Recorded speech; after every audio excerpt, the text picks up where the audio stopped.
Hello ladies and gentlemen, once again this is Jeremy Smith. As you guys know, I've been trying to do a lot more hands-on videos lately. I got to looking through all my videos and I discovered that some of my previous videos weren't ideal. My intention today was actually to test the new Tamron 70-200 2.8 G2, but unfortunately that lens has been a runaway success and there haven't been very many of them around for me to test. So I decided to go back and do a more hands-on video with a lens we've already looked at, and that is the 105mm 1.4 Nikon. So now we decided to come out to the park and do a little quick test on it. My friend Shara is with me here today. I'll post a link to her YouTube channel as well. She has some awesome work for you guys to check out also. But anyway, since the sun is going down fairly quickly, we're going to go ahead and get this test on the road, and we will go from there.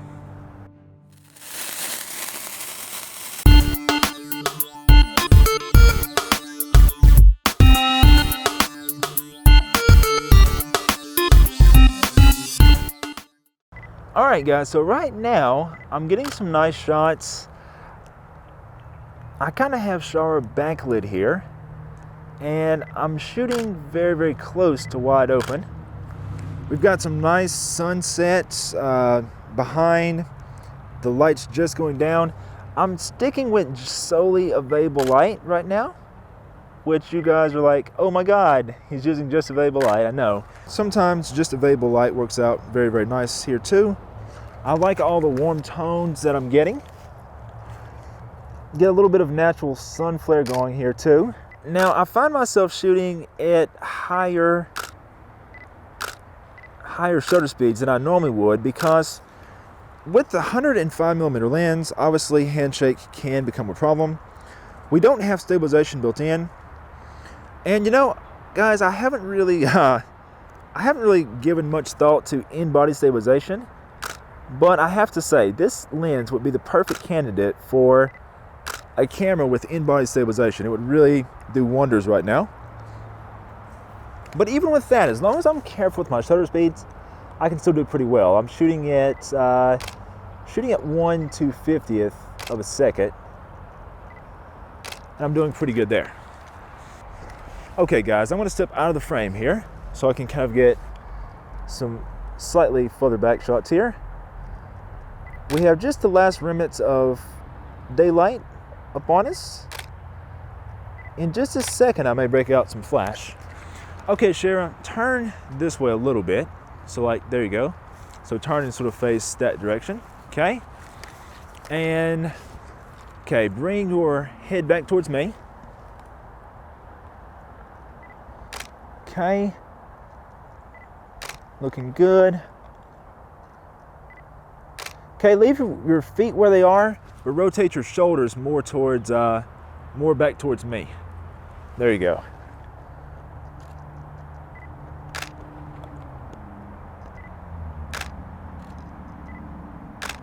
Whenever you back up and sort of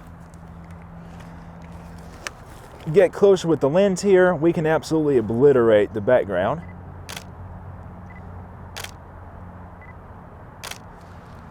Such shallow depth of field, very beautiful.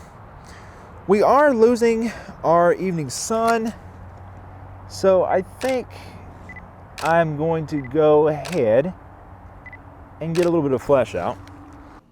Alright guys, sorry for the sort of abrupt ending. I kept on shooting a little bit after the sun went down, but in this particular shoot, I actually preferred the available light images to the flash ones. It gave me a unique opportunity to go out and test the lens and see how it did as far as flare resistance, and I'm happy to report that the lens did very, very well there.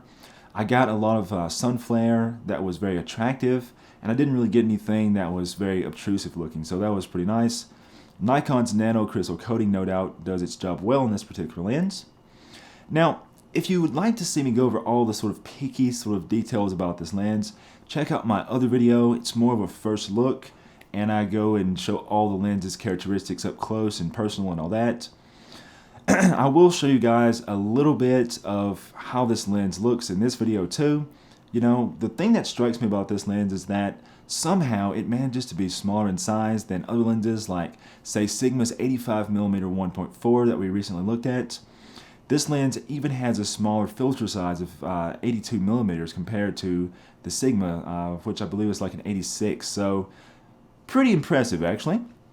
Now, in my previous video, I made a bold claim about this 105mm lens, and I said that it was the best portrait lens that Nikon's ever made, or something to that effect. And a lot of people were like, "What are you talking about? You know, did you bump your head or something?" I can assure you guys, my head is feeling just fine. Now, the reason why I say this is because not so much based on pure image quality, but remember, there's other things to consider about a lens as well, other than just the way it performs. So if we look at some of Nikon's other lenses right now, like say for example, the 85 1.8 or 1.4, if you're shooting on a full frame body, I still consider 85mm to be a little bit short for a lot of portrait scenarios. It's kind of sort of the starting range of portrait lenses, but if you're wanting to get a little bit more dynamic look to your portraits, like in a full body shot, and you know, you want to shoot at a further distance from your subject, or if you want to do a tight headshot, you really need something longer than 85mm. Now, Nikon, they do have some older lenses that are a bit longer in focal length, like the 105 and 135 DC lenses, but really, while those lenses are good, and I do agree that they give you better bokeh than this modern lens, they're not particularly good on modern day cameras in terms of sharpness, in my opinion. And what's worse, their focus system is not quite up to the same level as this one, so you don't quite get the same performance there. Those lenses also have a heck of a lot more chromatic aberration than this modern day lens too. So these are just some things that I was kind of thinking about whenever I was mentioning this lens's prowess as a great portrait lens. Perhaps in a future video, I'll get my hands on one of those older lens designs and we'll be able to do sort of like side-by-side comparison. Now, Nikon, they also have another lens in their portrait range, which I suppose it's really a multi-function lens, but that's the 200mm f2. Now, that lens is an extremely beautiful lens, extremely good bokeh, extremely fast focus, you know, way better than this lens will ever be. However, it is a massive, massive lens. And for me, you know, even taking the cost out of the equation, which that's a massive difference too, but even taking that out of the equation, I frankly would never want to carry that lens around. I've used it on a number of occasions, and for my taste, it's just completely too unwieldy to sort of do anything useful with. You know, I enjoy using it, but I would never carry it around. So for me, that one's out. So as far as I'm concerned, this 105 is Nikon's best portrait lens. Now, a lot of you will no doubt wonder about lenses like Sigma's upcoming 135mm 1.8. Rest assured though, we will be testing that lens as well, and it'll be fun to kind of see how they compare. Tell me though in the comments what other lenses you'd like to see compared to this one, and heck, just let me know if you have any other questions as well. Don't forget to like, share, and subscribe. Follow me on social media. I am known by my very sort of unique username, Photog the Great. I have samples for you in the description below as well. Until next time, this is Jeremy Smith, signing off.